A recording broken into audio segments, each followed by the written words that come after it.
and go.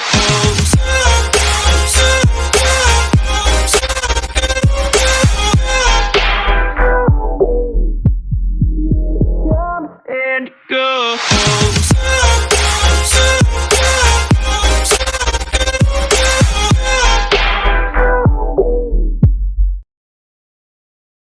Então, meu povo, como vocês estão? Espero que muito bem. Hoje, no quadro Geografia na Íntegra, iremos falar sobre um assunto. Eita, problemas aqui na gravação. Mas hoje nós vamos falar sobre um assunto bem bacaninha, assim, que eu fui desenvolvendo ao longo do tempo, né? Que é sobre como algumas cidades foram planejadas. Já vai deixando aquele joinha maroto, se inscreve no canal, curta, comenta, compartilhe.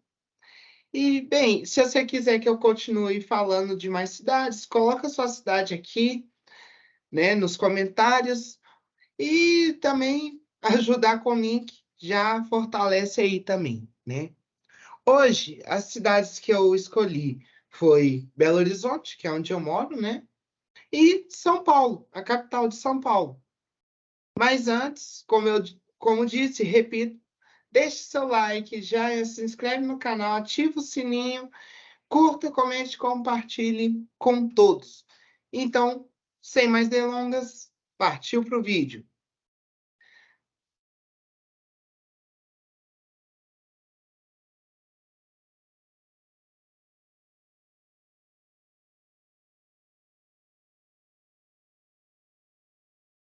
A história vai além da Avenida do Contorno e a sua área planejada.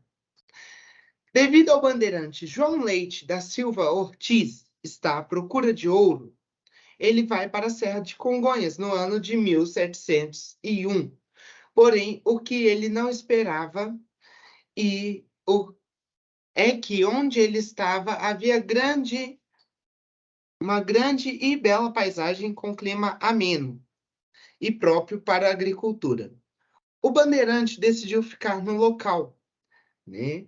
E construiu a fazenda do cercado, onde teve uma pequena plantação e algumas cabeças de gado, de carro. O progresso dessa fazenda deu início a um arraial ao redor, né? Aonde esse arraial recebeu o nome de Curral del Rei. Aí que a gente começa na primeira parte da história, né?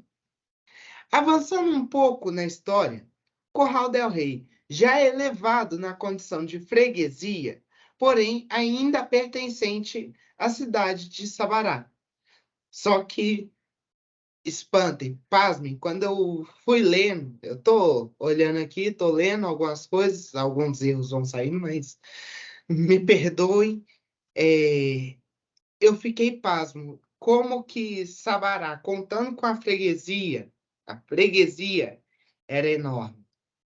As regiões que englobava a antiga Curral del Rei, atual Belo Horizonte, era Sete Lagoas, Contagem, Santa Quitéria, que atualmente é Esmeraldas, Buritis, Capela Nova do Betim, Piedade de Paraupeba, Brumado Itatiaiuçu, Morro de Mateus Leme, Neves, Aranha e Rio Manso. Ou seja, pensa numa área enorme. Agora, já a segunda parte, que se trata já da mudança do nome, aí a gente já caminha para parte aproximando da parte do planejamento, né? E a segunda elevação, né, de freguesia para município foi um processo bem longo. E além desse processo de elevação de freguesia para município, o que custou mais foi a elevação de município para município, digamos, capital. De um município simples para capital. Demorou bastante tempo. Foi necessário 4 tentativas para que a cidade finalmente se tornasse a capital. Ou seja, Para você ter ideia, a gente está falando aí, depois de 1701, após a Fazenda Cercado ter dado certo e etc. E olha só, gente, sendo assim necessário esperar a proclamação da República, ou seja, já lá para depois de 1890, 1895, é disso que a gente está falando. Se a proclamação da República foi em 89, 1889, a gente está falando de depois de 1890, né? Além disso, a cidade, para mudar de nome, né? Para sair de Curral del Rei e colocar o nome de Belo Horizonte, demorou também. Que o processo foi praticamente junto, né? Aí o primeiro nome já era Belo Horizonte. Depois, alguns governantes teve a audácia de chamar nossa cidade, Belo Horizonte, de Cidade de Minas. Assim, eu falo audácia na época, para a época foi uma audácia, porque já tinha um nome. Então, vai trocar para quê? Bem, encurtando o assunto para não ficar longo, muitos moradores não gostaram. Na época se conseguia falar com os governantes. E a população, através de representantes, falaram: não gostei do nome. A maioria decidiu, não gostou. Por fim, decidiu renomear, voltar ao nome de Belo Horizonte. Só que dessa vez do jeito que a gente conhece, né? Só que, lembrando que a data base é a data da chegada do João Leite, qual é que é? Ô, gente, João Leite da Silva Ortiz, 1701. Vou usar essa data base, né? Que já é um início aqui, né? Que a gente tá falando. Ou seja, só que essa renomeação já foi em 1901, entrada do século XX, 300 anos depois. Bem, Brasil, né? Lembrando que o município foi fundado em 1897. É igual eu falei. Como dito, né, foi necessário esperar a proclamação da República. A gente está falando de períodos depois de 1890. Né? 3 anos depois da. É isso mesmo. 4 anos depois da fundação é que teve a mudança. Né? E 300 anos depois que o Bandeirante chegou. 125 anos se correram, no caso eu estou usando aqui do ano passado, porque Belo Horizonte completou 125 anos em dezembro do ano passado. E atualmente, o planejamento de Belo Horizonte é diferente do antigo, devido à expansão urbana. Quem já teve aí as aulas de geografia, geografia básica e etc., vai saber que hoje em dia, eu não sei se professores de geografia hoje ainda fazem muitas aulas em relação à área urbana e etc. Mas, pelo menos quando eu estava no ensino médio, você aprendia sobre verticalização, expansão, movimento expansionista, como é que chama? Imigração e assim por diante, né? Se vocês não aprenderam no ensino médio, estão vendo isso comigo. Aliás, se você quiser um assunto desse, bota nos comentários aí, já me fortalece demais.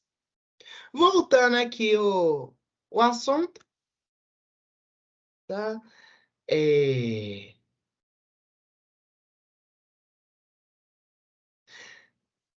isso tudo que eu falei sobre a expansão, isso aconteceu logo após Belo Horizonte se tornar a capital do estado.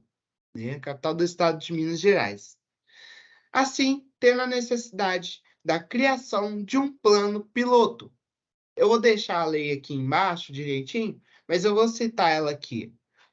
É a lei municipal, como se trata de um plano piloto, é bom frisar que lei de plano piloto, a maioria é lei municipal. Então, é lei municipal número 11.181/2019, que foi a última atualização da prefeitura, né? E ela fez com o intuito de melhorar a vida do cidadão. Embora, assim, eu sou de BH, mas dói muito no meu coração dizer que muitas das coisas aqui em Belo Horizonte não tá evoluindo da forma correta, né? Não está evoluindo de acordo com o que deveria ser dentro do plano piloto. Beleza. Após esse resumo da história e adiantando o planejamento atual, na realidade eu falei qual que é o caminho do planejamento atual, eu dei minha invertida, mas enfim, vamos voltar, né? Vamos voltar. A gente avançou, agora voltemos na época da fundação, né? Para quem não mora aqui, isso aqui, mas é para quem não mora aqui na cidade, ou mora e às vezes só conhece a área planejada, contorno e tal. Não. Sim, tem que informar, mas as outras áreas ali, ao derredor da contorno, também foram semi-planejadas, vamos dizer assim, né? E aqui eu vou indicar qual foi o caminho feito lá atrás, entre 1897 e 1901. Bem, vamos lá, né? Para o início do mês, após a definição do local para a nova capital, em 1894, foi instaurada a Comissão Consultora para a nova capital de Minas. Lembrando que eu vou deixar até esse dado aqui. Eu tenho uma revistinha da comemoração dos 120 anos de Belo Horizonte, edição de pesquisa, né? E, tipo, ela é bem detalhadinha. Vou deixar aqui na descrição certinha. Cara, o que eu vi nessa revistinha é massa. Salvo engano, eles tinham 5 lugares. Eles tinham 5 lugares para definir qual seria a capital daqui de Minas. Tinham 4 cidades que eram bem centralizadas, entre elas Belo Horizonte, e tinha Juiz de Fora, que era na zona da mata, nada centralizado. Discussão vai, discussão vem, veio o pessoal de todas as cidades concorrentes, por fim ganhou Belo Horizonte. Enfim, voltando. Essa aqui todo mundo conhece. Todo mundo que mora em BH ou que já ouviu falar da história de Belo Horizonte, já ouviu falar de Arão Reis. Ele foi o líder dessa comissão, né? E essa comissão, juntamente com Arão Reis, ela tinha autorização do governo para tomar as decisões necessárias para o cumprimento das tarefas na evolução. Aí foi aprovado pelo decreto número 680/1894. As leis eu vou estar deixando todas na descrição, tudo certinho, bonitinho para vocês, né?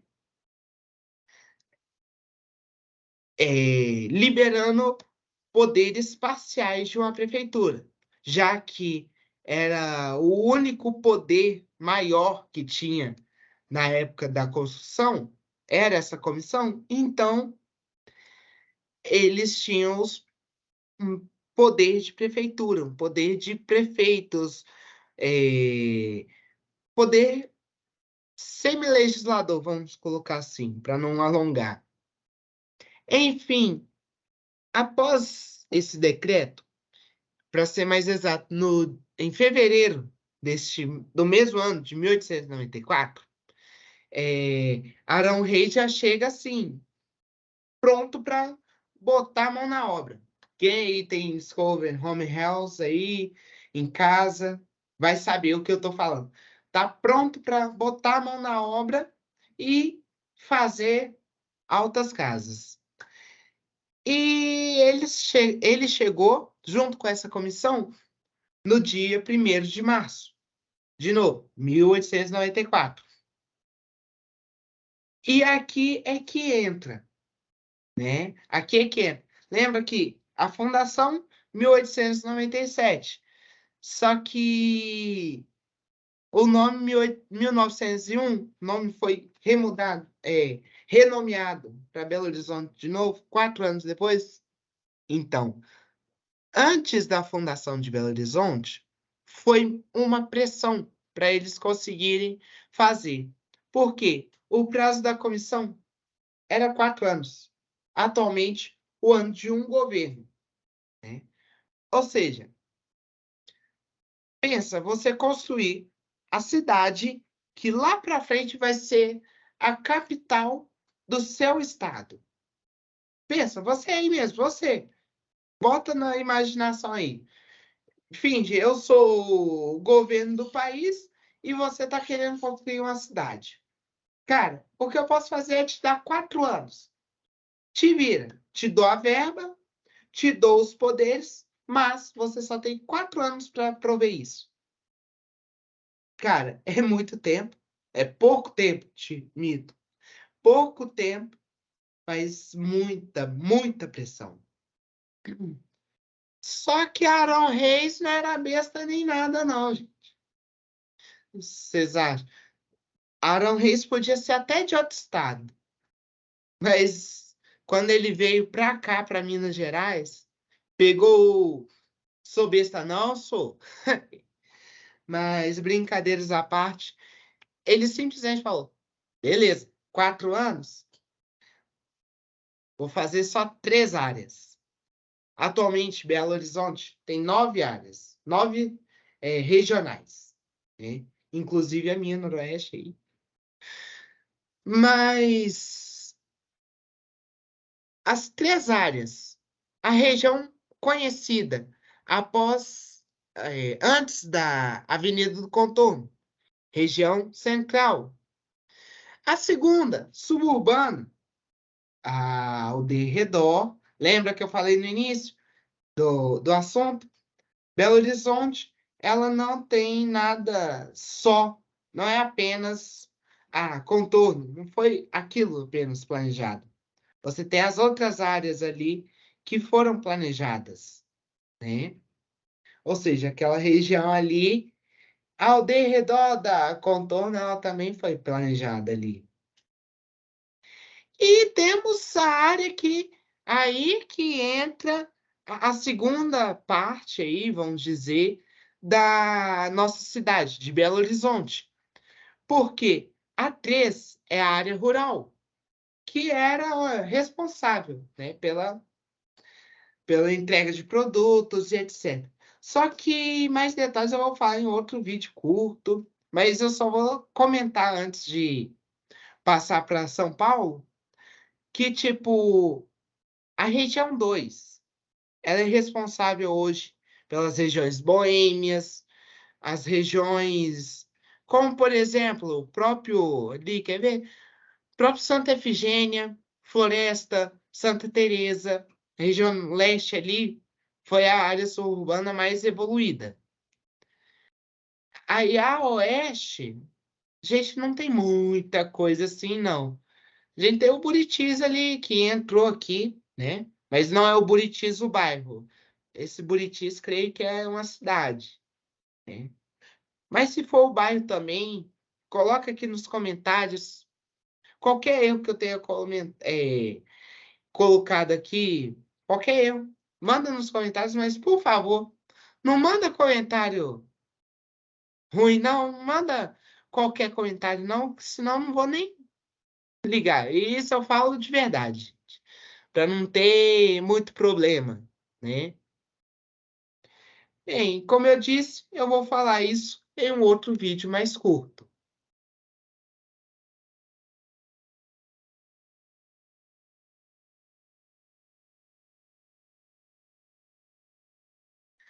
Agora, falando sobre São Paulo, começou lá em 1504, que foi o ano que realmente tudo começou. Começamos ali no pátio do Colégio São Paulo de Piratininga, né? Que esse colégio era uma escola que possuía o intuito de catequizar os índios da região, né? Os índios lá. Eu esqueço as etnias, gente. Enfim, logo após, nesse colégio, São Paulo de Piratininga, ele foi construído uma igreja nessa mesma região. E também teve uma escola mais comum, vamos dizer assim. Alguns anos, alguns anos se passaram. E em 1711, a Vila São Paulo de Piratininga, que era o antigo nome da cidade, passa a ser oficialmente a cidade de São Paulo, né? Ou seja, fundou em 1504 e, passando anos, tornou o nome. Só que esse aqui foi menos complicado, vamos dizer assim. Ah, por quê? Simplesmente, o nome já estava no meio, vamos dizer assim. Vila São Paulo de Piratininga. Era só tirar o Vila e de Piratininga ali, São Paulo. Já está lá. Então, e praticamente foi de primeira, porque o Estado já era existente. Aliás, uma coisa que está até nos livros de história, o São Paulo e Minas Gerais coexistiram juntas como capitania. Quem lembra aí das aulas de história vai saber que antes de ser São Paulo, aquele formato que todo mundo conhece, e Minas Gerais, né, com o mesmo formato, na época das capitanias hereditárias, tinha São Paulo e Minas do Ouro, ou seja, era São Paulo e Minas Gerais em uma só. Nós coexistíamos já algumas vezes juntos, né? Já coexistíamos juntos. Hoje, se eu colocar São Paulo perto de BH, acabou. Nem Arão Reis consegue ressuscitar mais a gente, né? Enfim, voltando ao assunto aqui, após isso ter acontecido, né, após essa mudança de nome, a Companhia de Jesus faz um pedido, né, em 1757, e ele é atendido, que era construir uma cripta na igreja do Colégio São Paulo de Piratininga. 2 anos depois desse pedido, o Marquês de Pombal pegou e falou para os jesuítas: ó, é o seguinte, tá tudo indo muito bom, muito bem, mas caia fora. Expulsou todos os jesuítas, todos, com direito a confiscar bens, incluindo o Colégio São Paulo de Piratininga. O pátio do colégio se tornou o Palácio dos Governantes. E essa ação da expulsão perdurou de 1765 até 1908. Após esse período conturbado da cidade, a mesma começou a se expandir. Porque após esse período conturbado, a cidade de São Paulo, ela estava em expansão, porém, uma coisa meio lenta que não dava nem para falar, está expandindo. Só que, após esse período, a cidade simplesmente deu um boom. Literalmente, ela duplicou de tamanho, né? E, tipo, mais pro final, eu vou estar falando as etapas. Mas aqui eu já vou separar. Após esse tempo, já as casas de pau a pique já foram deixadas de lado. Sim, São Paulo já foi um dia de pau a pique. e foi agora na base do tijolo e pedra. Apenas tijolo e pedra, praticamente, né? E assim ganhando mais conhecimento, né? Levando até a separação na época, etc. Bem, cortando aqui o caminho, se quiserem mais explicações, coloquem aí no comentário. Igor, me explica mais, faz um vídeo mais longo. Nas décadas de 1930 e 1940, a cidade ganhou um impulso urbanístico. Aqui a gente já está falando da época ali da industrialização, né? A febre da industrialização ali, ó, máquina correndo solta, atualização a todo tempo, né? Atualização que eu falo assim, você pegar uma máquina de 1908 e comparar com a 1940, você fazer essas duas comparações, meu amigo, a de 1908 vai parecer um trambolho perto da de 1940, né? Esse impulso, o principal de todos, foi no período do Prestes Maia.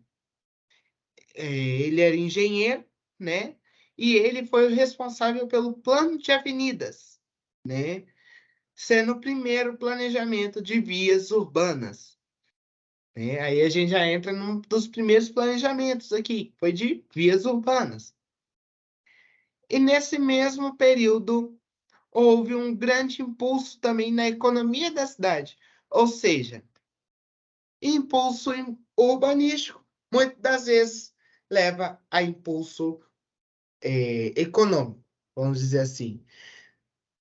Muitas das vezes, por que que você vê, tem cidade que tem baixa, a economia é baixa e tal. Olha para o jeito que a cidade está. Mas olha, como se fosse mesmo, tipo, olhando uma unha, olhando você mesmo. Olha para a cidade e vê como que ela está. Vamos ver como que ela está ali. O prefeito largou ela. O governo estadual deixou ela de lado. É isso que acontece. Planejou e impulsionou o urbano, o econômico vem praticamente que junto aqui. Não tem um não separa do outro, é difícil um separar do outro. Bem, cortando o assunto que o vídeo já está ficando novo. Após os anos 40, com o concreto se popularizando, a cidade se verticaliza em um ritmo acelerado. Daqui que vem o termo verticalização. No Brasil, São Paulo foi uma das primeiras cidades a se verticalizar alguns anos após a sua, como é que fala? Após seu, após sua fundação. Devido à popularização do concreto, né? Tipo, se a gente colocar a diferença da época de São Paulo, nessa mesma época dos anos 40, São Paulo com Belo Horizonte ganha em beleza, só que São Paulo ganha em evolução. Por quê? Já nos anos 40, São Paulo estava lá, evoluindo, correndo.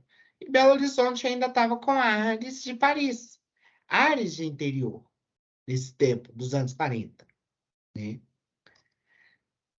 E aqui a gente já dá um pulo na máquina do tempo, partindo para os anos 50.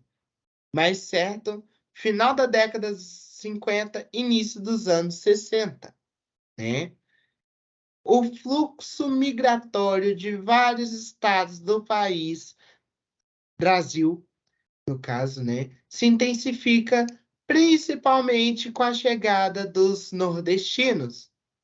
E aqui é que começa a ficar interessante. Na hora que eu fui ler para fazer a pesquisa, gente, eu fiquei impressionado. Assim, não era de ficar tão assim, mas simplesmente não tem como não ficar impressionado com uma coisa dessa.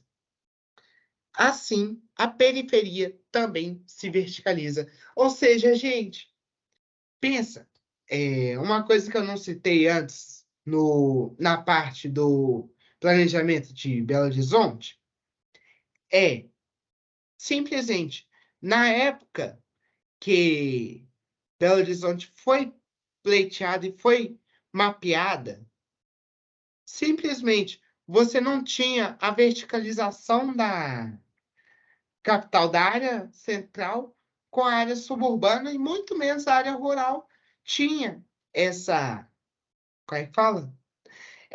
Não acompanhou muito bem essa verticalização. Não deu para se planejar essa verticalização. Aonde hoje a gente sofre com muitas ruas aí.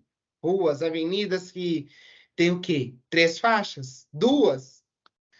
Gente, falar a verdade para vocês. A nossa maior avenida em extensão, as 2 maiores em extensão em Belo Horizonte, ela até vai bonitinha com 3 faixas, né? Tem momento que vai até 4 ali, mas é um quarteirão, um retângulo de um quarteirão só, tem 4 faixas.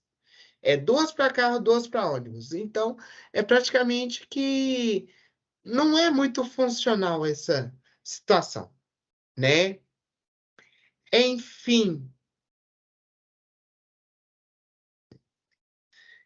enfim, voltando aqui para o assunto, se vocês quiserem algum dia também, já sabe, comentários. Eu falei aqui, foi onde a periferia começa a se verticalizar. Nesse mesmo contexto, em 1954, com a comemoração já do 4º centenário da fundação da cidade, a cidade começa a crescer para os lados, só que não só isso, vai para o alto também.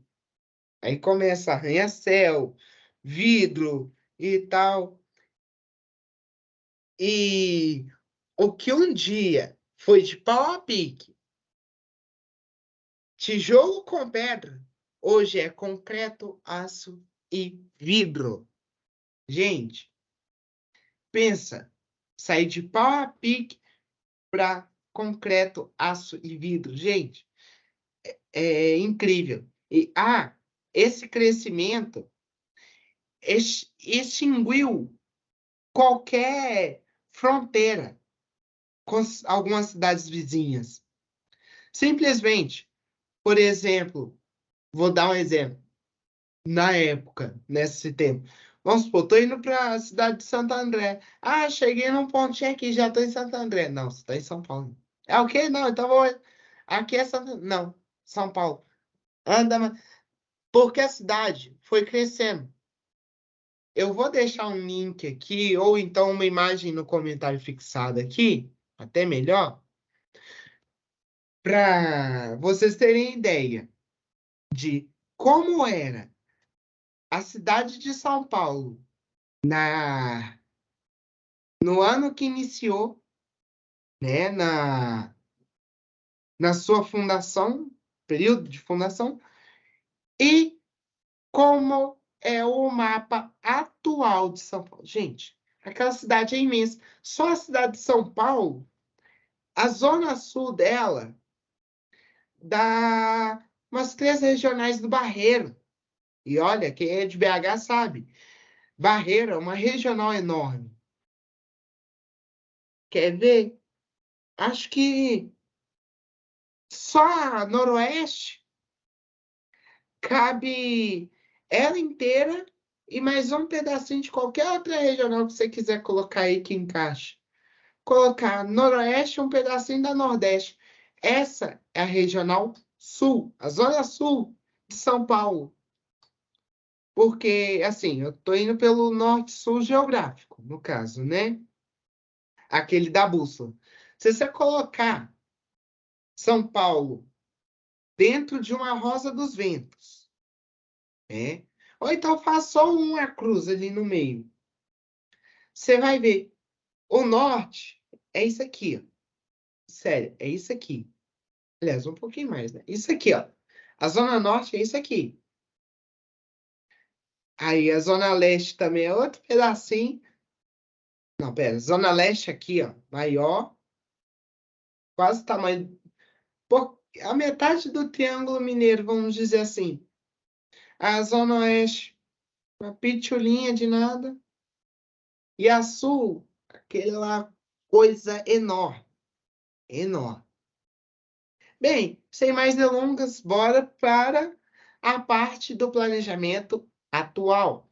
Gente, São Paulo também tem um plano diretor, né? Atualmente ela possui esse plano diretor, que é carinhosamente nomeado como Plano Diretor Estratégico. E, gente, eu fui lá em São Paulo.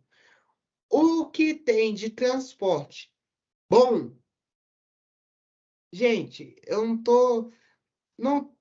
tô assim, sem zoeira nenhuma. Vou para a linguagem jovial aí, sem brincadeira nenhuma. É um transporte que, assim, na pior das hipóteses, o mais demorado, 10 minutos em cada ponto de ônibus. Você tem um ônibus. O ônibus mais demorado, de 10 a 15 minutos. Você fica no ponto de 10 a 15 minutos. E, tipo, o pessoal reclamando. Eu, enquanto isso aqui em Belo Horizonte, cara, não era para isso, mas eu vou falar um pouco, né? Enquanto isso aqui em BH, nós temos que lidar com um transporte que, vamos dizer, demora meia hora, gente. Meia hora no ponto de ônibus. Isso quando o aplicativo apita. Quando o aplicativo, você vê ali o ônibus. O ônibus ele demora 1 hora para chegar no centro da cidade. Ah, mas a telemetria, gente, bora alterar essa telemetria, bora dar uma liberada a mais. Ah, mas porque simplesmente vocês visam consumo de combustível inteligente, tá? Beleza. Só que vocês não visam, dentro desse consumo, vocês não visam agilidade mais. Já teve épocas, antes de 2008, eu lembro mais ou menos, que com meia hora você chegava no centro, que o ônibus, ele não perdia tempo. Saiu no horário, ele chegava no horário. Saiu atrasado, ele ainda assim chegava no horário, aqui em BH. Você sai, por exemplo, vou sair para o centro, isso na época. Vou sair para o centro,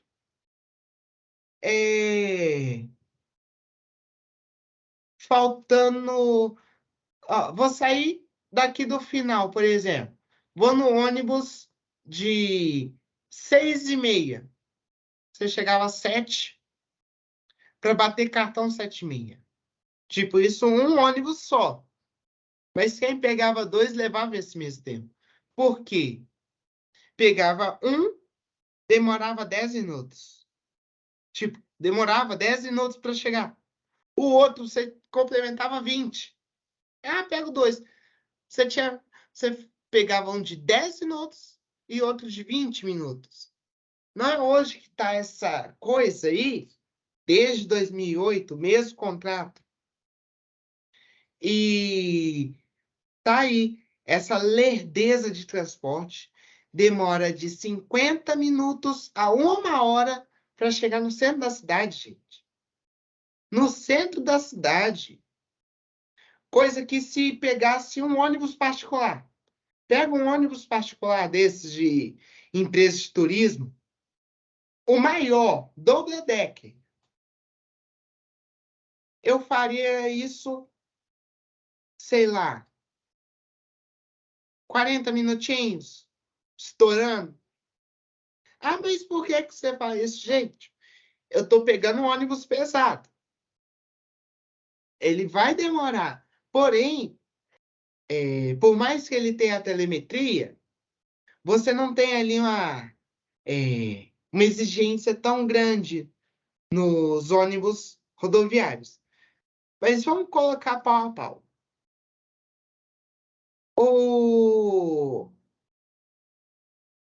Um urbano particular. Vamos colocar um urbano particular.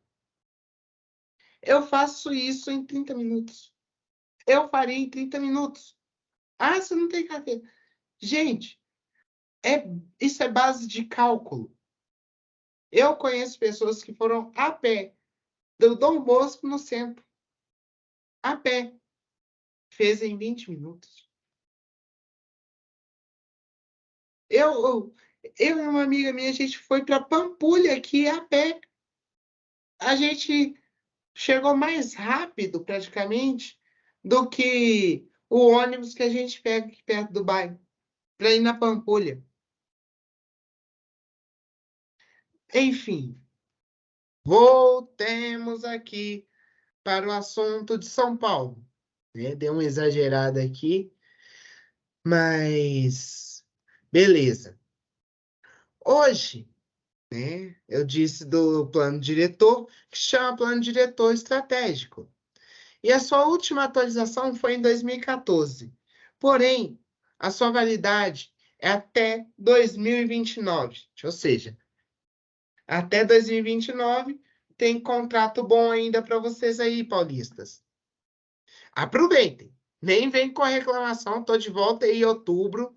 Se eu ouvir reclamação, eu vou falar, gente. Para os paulistas aí que me assistem, caiu de paraquedas? Se inscreva no canal aí, gente. Joinha, o sininho das notificações já me ajuda bastante. Outubro tô aí, hein? Conferência Dunamis, já passando de antemão.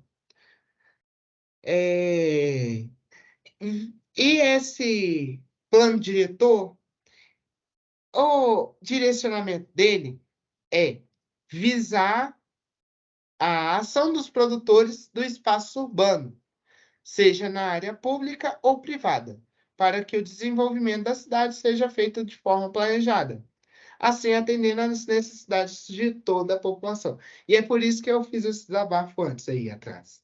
Gente, simplesmente o planinho bom.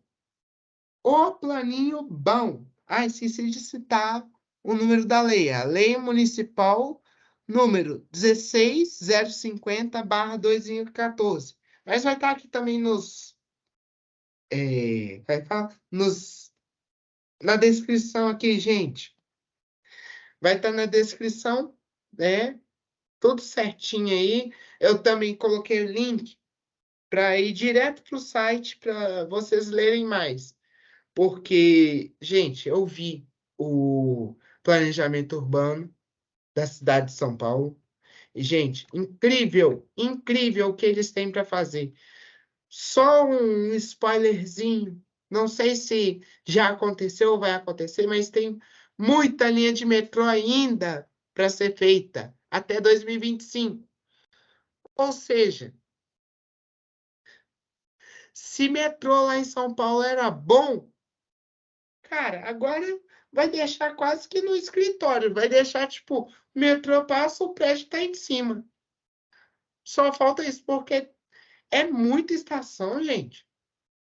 Já já em São Paulo, tipo, os ônibus tudo vai estar distribuindo, porque, poxa, já já tá tudo só no micro-ônibus. Não ia estar vindo nem esse grandão que tem lá. Porque, gente, para você ir para Paulista, pegou o metrô, tá na Paulista. É quase que isso. Você pegou as 3 linhas do metrô, a linha 1, 2 ou 3, você vai parar na Paulista. Ah, eu preciso da Avenida Rebouças. Metrô. Ah, Vila Mariana. Metrô e tem 2 estações. E, eu preciso ir para Osasco. Metrô. Cara, simplesmente é uma saída. Mas uma saída assim, sem, né? Oh, eu vou falar, é uma ótima saída, incrível. Porque a cidade de São Paulo se tornou. Até os dias de hoje, velho, muita gente pode dizer, ah, mas aquilo ali é só um monte de ferro retorcido. Cara, quem fala isso, velho, ou não pesquisou, ou só vive de mídia. Tô apontando para cima que eu tô na minha sala, minha TV tá em cima aqui. Ou só vê a mídia falar de São Paulo, mostrar aquela cidade cinzenta, falar que só de noite é que é bonito e tal, mas São Paulo tem uma beleza na parte do dia. BH também tem, só que a gente não costuma olhar. Gente, eu peço você aí que é de Belo Horizonte, às vezes você tá andando e fala, nossa, tá tão monótono, é sempre o mesmo caminho. Cara, olha para cima um pouco. Sem brincadeira, olha para cima um pouco, que você vai conhecer mais da cidade. Ah, mas eu preciso. Não, cara, olha para cima. Você não precisa de drone, não. É olhar para cima, simplesmente. Olha para cima, né? Que você vai ver coisas surpreendentes de Belo Horizonte. Cara, eu separei uma curiosidade aqui de São Paulo, né? Vou até colocar também nos shorts. Acabei de pensar aqui. Bem, a curiosidade é a seguinte: segundo dados do próprio IBGE, em 2021, a cidade foi considerada como uma megalópole. Gente, o Brasil tem uma megalópole de um estado só. Tem gente que fala, megalópole é vários. Não, um estado apenas. São Paulo é uma megalópole já, considerando pelo IBGE, com mais de 12 milhões de habitantes. Isso foi dado do ano retrasado, gente. São Paulo com certeza deve ter o quê? Dobrado esse número. Então, aqui, se for colocar para esse ano passado, esse ano, a gente pode colocar uns 24 milhões, tranquilo. Se não, a gente tira os 4 milhões, 20, tranquilo. Por quê? É a cidade mais populosa do país. Ou seja, é uma megalópole. Não tem como falar, não é uma megalópole, né? E a região metropolitana, gente, ela não fica para trás, não. 10 milhões de habitantes, gente. Ou seja, 2020, na qual abraça 36, a região metropolitana de Belo Horizonte. Oficialmente, nós temos 23 cidades só na metropolitana, né? Com o cordão metropolitano, acho que não dá esses 36, não. Mas aqui a gente está falando só de região metropolitana. Ou seja, e metade da população do estado vive dentro desse círculo que é em volta de São Paulo, a região metropolitana. Metade da população do estado vive na região metropolitana e a outra parte ali dos 12 milhões são habitantes de São Paulo, mesmo vamos dizer, né? Bem, aqui, né? Eu já passei aqui para a parte da fonte. Vou deixar tudo certinho na descrição aí. Quem quiser olhar com mais detalhes aí sobre a história de cada um, a evolução e tal. Se eu esquecer alguma coisa, coloca nos comentários, tal. Mas, de novo, gente, não vem com comentário ruim, não vem com coisa errada, não, que eu não vou nem perder tempo em responder, tá? Então, é isso aí. Agora a gente passa para as notícias da semana. Grande abraço para vocês. Falou e é nóis!